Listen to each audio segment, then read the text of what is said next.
The crowd roared, a thunderous wave crashing against the fragile bubble of his focus. Yet Thomas William Murphy heard nothing but the ragged rhythm of his own breath, sharp and relentless like the beating of a war drum. Each inhale hammered against his chest, every drop of sweat that traced the lines of his face was a stark reminder that the battle was far from over. 30, 40 rounds, to most, a nightmare, to Murphy, the brutal reality he faced over and over again. Emerging from a forgotten corner of the world, New Zealand, a land surrounded by ocean yet isolated from the grand stage, he stepped into the ring with a determination that carved his name deep into history as the first world champion from his homeland. He was neither the fastest nor the most elusive fighter, but when his fist found its mark, it carried the weight of an entire continent behind it. This is the story of Thomas William Murphy.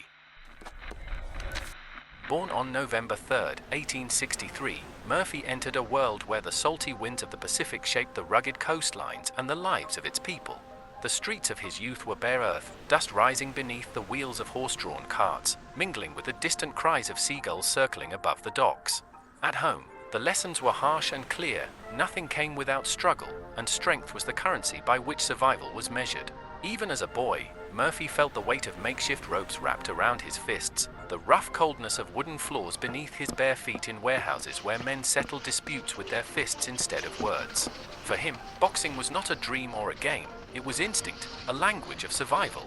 Each punch he threw was a step away from obscurity, a claim staked against a future that demanded more than just hope. His early fighting grounds were humble, worn ropes tied unevenly to stakes, wooden floors scarred by countless battles, and crowds hungry for raw, honest violence. Murphy won the New Zealand lightweight championship wielding a style as unforgiving as the land he came from, relentless forward pressure, absorbing punishment like a rock, and returning every blow with double the force. It wasn't long before his name crossed oceans and seas. In Australia, he faced hardened opponents who tested not just his power but his will. His reputation grew not from finesse or style, but because he seemed unbreakable, a living testament to endurance. With every victory, challengers emerged like shadows, but Murphy met them all with the same icy stare, the gaze of a man ready to fight until his body gave out. But the brutal world of a boxer enduring 30 to 40 rounds demanded more than mere strength. It demanded an unyielding spirit forged in pain and sacrifice. Over the years, Murphy felt the toll carved deeper into his frame. His shoulders grew heavier, as if the weight of every past fight had settled permanently.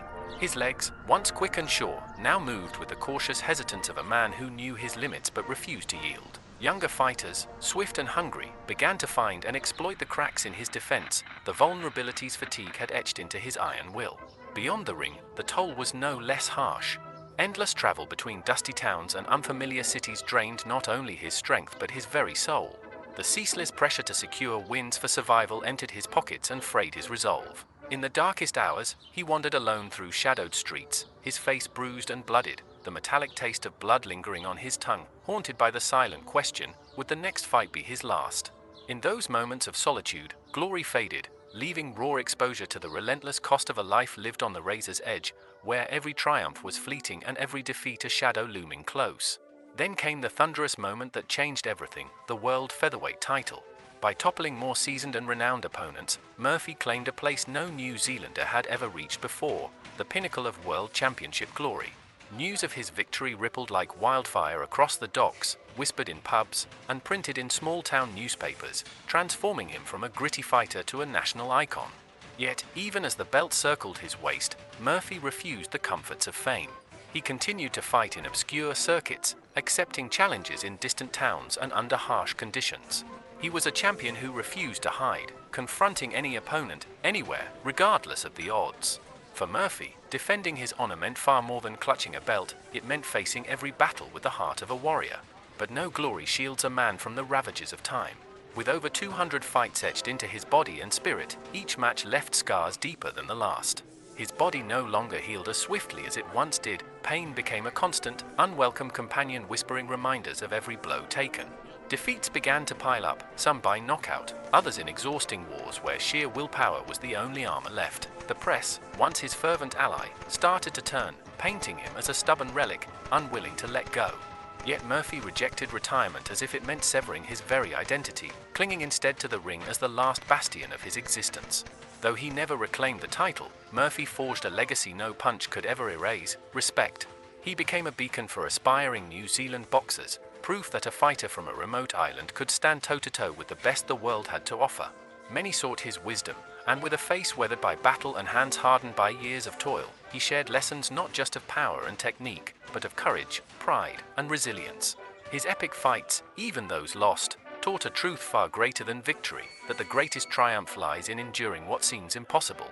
Ultimately, his story is not simply that of a world champion, but of a man who never ceased to fight, both inside and outside the ropes. When the final bell fades into silence, what remains are the deep impressions left not just on the flesh, but etched into the soul of a man who stared down the impossible. Thomas William Murphy, with fists worn but unbroken, left behind more than titles. He left a testament to perseverance, to the power of unwavering pride, even when the world seems set against you. In the dim glow of the empty ring, his shadow endures, a timeless reminder that the fiercest battle is the one fought within ourselves. And this is a story that will never fade.